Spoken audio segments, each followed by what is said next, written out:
Hello and welcome to the Cook Memorial Public Library Podcast. I'm your host, Nate Goss. Many of you will know by now that March is Women's History Month, and there has always been a tradition on this podcast to dedicate an episode in March to spotlight women's local history. Last year, we focused on Dr. Norma Munson, and the year prior, we looked at 3 women who were influential in Libertyville. We will link back to those episodes in our show notes if you feel like revisiting them. But this year, just as March is about to wrap up, we have an extra special Women's History Month episode because 2021 also happens to be Cook Memorial Public Library's Centennial celebration. That's right, Cook Library is 100 years old. And so we thought it would be extra timely and extra relevant to have Jenny Berry, our local history librarian, tell us about some of the women of Cook Library. These women had a big impact on the establishment and progression of Cook Library, so let's dig in and find out who they were and just how integral and important their work was to our history. Jenny, welcome back to the podcast. Hi, thanks, Nate. Glad to be back. So yeah, big year this year, especially for you as the local history librarian. Yeah, we've been planning on some things for the last several months. And so throughout the year, different things will be happening. But of course, because it is local and local history, I've definitely been involved along with a committee of several other librarians as well. It's very exciting. And I know you have a lot of great events planned for the Centennial. But, you know, for our purposes right now for the podcast, we wanted to kind of zero in on some library people, some library women specifically. Right. So let's maybe just get started. Now, I know, the story kind of starts with Cook. Ansel B. Ansel B. But today, I think you wanted to focus on a different Cook, at least to start off. I do. Yeah, definitely. So, the traditional story told is that Ansel B. Cook left his home and land to the village of Libertyville for use as a library and a park. And there's really more to it than that. That's the real simple version of it. It really took his wife, Emily Barrows Cook, and several other Libertyville women to bring the library to fruition. And Ansel B. Cook's 1894 will provided for the building of a memorial hall to be known as the A.B. Cook Memorial Hall, with a free library connected therewith. So upon the death or remarriage of his wife, Emily, Mr. Cook requested that the house and property be sold and then proceeds used for the building of this hall and library. Well, Emily did not remarry, and she outlived Ansel by 20 years. We'll get back to Emily in just a second. Now, the cookhouse, this is the cookhouse as we know it, right? Yeah. Right, exactly. The cookhouse today, which during the time of residence looked a little bit different than it does today. It was a residence, and then when they turned it into a library, they put on the pillars and the stucco, and it looks more like a civic building, but that's a story for another day. Yeah. And I think we've actually hit on that a couple times in other podcasts, but yeah, just want to make sure we're talking about the same building now. Yes, we are. Right in the middle of downtown Libertyville. So in the intervening years, so these 20 years between Ansel's death and Emily's death, there were several attempts to establish library service in Libertyville. And the most successful initiative was led by the Alpha Club, which is today's Women's Club.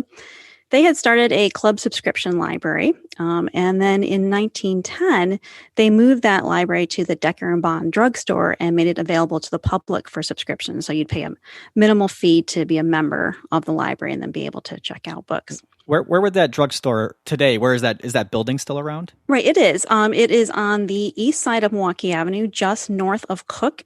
Today, I believe the store that is in that storefront is Edie or Eddie's. It's a clothing store. Yeah, okay. It's right next door to Studio West. So that was where the first library services were. Right. So that was led by the Women's Club Library Committee, members Mabel, MacGuffin, Clara, Colby, Edith Warren, and Laura Taylor. In 1913, Libertyville built a new village hall, thanks to the village referendum in which women were first allowed to vote. And the Alpha Club moved their library into the village hall in December of 1914. Is this the same village hall building that's there now? It is not. It is in the same spot, approximately, but it is not the building that's there today. So during these years, the idea of using the Cook home as a library began to germinate. We know from a 1946 letter from Mabel MacGuffin to Grace Cater Gridley, it recounted that Mabel's sister, Norma Peck, had drawn up a plan for using the Cook home as a library as part of a project for her University of Illinois library degree program in the 19-teens. And Mabel took the plan to Tamsin Monroe, who was a sister of Emily Cook, who often spent time in Libertyville, and, quote, easily persuaded her of its feasibility and painted out the advantages and honor to the family. So according to a newspaper article, Ansel, quote, lived for many years after signifying his intention to build a memorial hall and library. And some small loans were advanced to the aged couple for living expenses, and these encumbrances tied up the estate during Mrs. Cook's life. So while a memorial hall was out of the picture, through a variety of legal and real estate arrangements, Emily ensured that the spirit, if not the exact provisions of Ansell's will, would be carried out upon her death. And so when she died in December 1919, the plans were set in motion, and the house and park were officially deeded to the village of Libertyville in August of 1920. The Alpha Club turned over the collection to the village, and it became the foundation of the new Ansel B. and Emily Barrows Cook Memorial Library. And I just want to say that again, Ansel B. and Emily Barrows Cook Memorial Library. We always talk today about the Cook Memorial Library, and Ansel B. Cook and Emily is rarely mentioned. And so one of our intentions during this memorial year is to make sure that her name is said out loud. Well, yeah, it seems like she had quite a bit of activity in getting this off the ground. It makes total sense. Yeah, it's good that her name comes out and that her participation in making sure that this did happen is given the worth that it deserves. So you had the sort of Alpha Club Village Hall library. You said that was a subscription service, and then they just donated the collection to this new, what was going to be the Cook House kind Correct. of library. When did it kind of switch from being a subscription service that you paid for to, kind of the more tax-funded library that we know now? Right. Well, there was a library board that was elected in April of 1921. And I don't have this specifically in my notes in front of me when the tax was implemented, but I think it was around that same time that it became a tax-supported library, at least in that 1920-21 time period. Yeah. What was kind of nice is when it was the time for the first Kirk Library Board to be elected, Tamsin was actually asked to nominate the slate. So there wasn't like a contest. It was just, here's the people that are nominated and vote for them, basically. No election, there was an election, but there was only, there were 6 board positions and there were 6 people. Oh, okay. Yeah.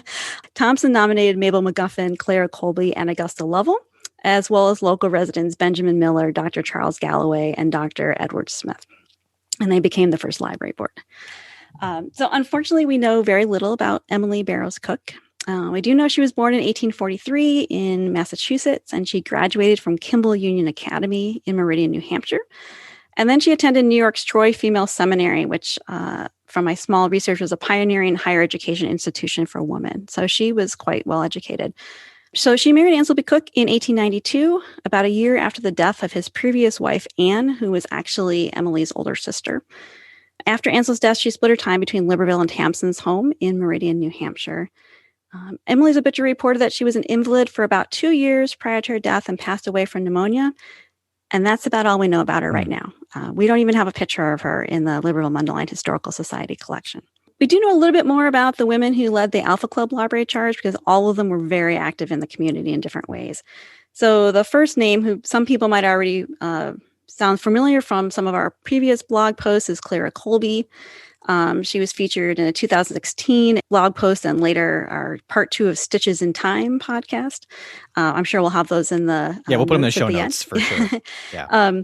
So Clara is most remembered today for being the first woman to vote in Illinois after the 1913 Illinois suffrage bill. And for more information on that, you can check out that blog post.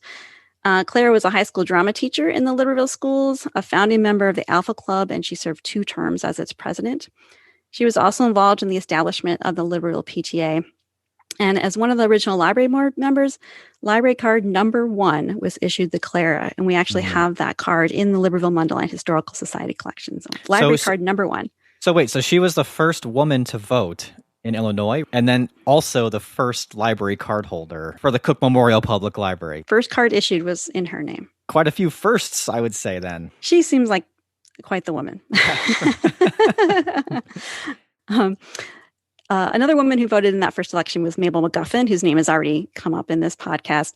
She was also president of the Alpha Club during the establishment of its library at the Decker and Bond drugstore, and she served on that first library board as well. She's also served on the board of stewards at the First Methodist Episcopal Church. And until recently, Mabel's sister, we always said, and Mabel's sister drew up this plan, but we never really knew her name until now, I don't think. So I did a little bit of research, and I'm now happy to introduce Norma Lee Peck. Norma Lee attended Ottawa University in Kansas. The Peck family had mostly lived in Kansas up to that time. They lived in Libertyville just for a short time. She was in the orchestra there and served as sophomore class secretary. And in 1913, she started at the University of Illinois, completing her library degree in 1915. And she went on to become a children's librarian in Davenport, Iowa, and later in Oregon. So although she didn't have a real long residence in Libertyville, obviously she had an impact on the creation of the library. And I wanted to make sure that her name was also known. So she became a librarian. Was she ever a librarian at Cook, though? No. She lived in Libertyville just briefly when her parents lived here. That was prior to when the library was established. And other than that, she didn't reside in Libertyville. Ah, okay. Let's see who else we have going. So we have Laura Taylor. Laura Taylor was responsible for the first subscription library that the Alpha Club set up. She was a member of the Skank family, who were early settlers of the area and ran the Skank hardware store. We also have additional information on that family in one of our blog posts, so you can find out more about them. After completing her education, Laura taught school for 2 years, and she helped out at the family store. She married Dr. John Taylor in 1895, and her obituary noted her civic involvement. She was a charter member of Libertyville's Order of the Eastern Star, which is a women's organization affiliated with the Masonic Lodge, as well as a charter member of the Alpha Club. And the obituary said it was due to her initiative that the Libertyville Public Library, this is the Decker and Bond Library, was started and maintained by the club. So unfortunately, Laura may not have lived to see the outcome of her work. 2 years prior to her death, she had taken ill and been confined to her bed. And she passed away July 21st, 1921, having lived long enough to see the Alpha Club Library transferred to the Cook Memorial Library Board, but before the new library opened to the public. And the last one I want to highlight today is the other first female board member, Augusta Lovell. Augusta came to Libertyville with her husband, Frank Lovell, in the late 1880s. They established F.B. Lovell & Co. Drugstore, which is the ancestor of today's Petronix. And when Frank died in 1910, a new company was created, the F.B. Lovell Company, which was owned by Augusta and druggist James Swan. And we also have a couple of blog posts about Lovells, so you can read more about that as well. Lots to dig into. Everybody was involved in everything at this time period, the level of involvement in the business by Augusta is unknown, but we do know that she was community-minded. She was a worthy matron and treasurer of the Order of the Eastern Star, served on the school board and on the library board. And she was also a founding member of the Libertyville Commercial Club, which was an early 1900s organization of business people that were committed to civic improvements. She was one of just 3 women serving on club committees when the organization launched in 1911. So that's really brief information about just a couple of women that played a big part in bringing the Cook Memorial Library to be. And once the library launched, the first 3 head librarians were women, leading the library from 1921 until 1966. And women continued to be well represented on the library board. There are undoubtedly many other women that were involved in one way or another. Maybe their contributions haven't been found yet, or they are later on than the coverage that we're giving it today. And of course, there's been many other women and men who have propelled the library over the last 100 years. So you said the first 3 head librarians were women. Right. Is that sort of what a library director would be today, or yes. Like they didn't have library directors back then? They didn't call it the director. They just called it librarian. I mean, there was really they had, the librarian, and then there were maybe 2 or 3 assistant people. So there was one librarian who was there for a year. And then Mrs. John Mitchell was the librarian until her death in 1951. And part of their compensation was that they lived in the upstairs of the cookhouse. Oh, okay. So really the library until Mrs. Mitchell's death was really just the first floor. We invite people to learn more. We're kicking off, again, our kind of Centennial celebration with a Zoom program on April 6th, where myself and my colleague Sonia Schoenfield will talk about Cook Library at 100. We're going to go into highlights of the 10 decades since the library was founded. We're also going to be writing more in-depth library histories that'll be posted on our blog throughout the year. And then there's other events and programs that are all aligned to the Centennial that'll be happening from now through the fall. And we invite people to come to our library homepage and look for the Centennial link to find out more about what we're doing to celebrate this 100 years.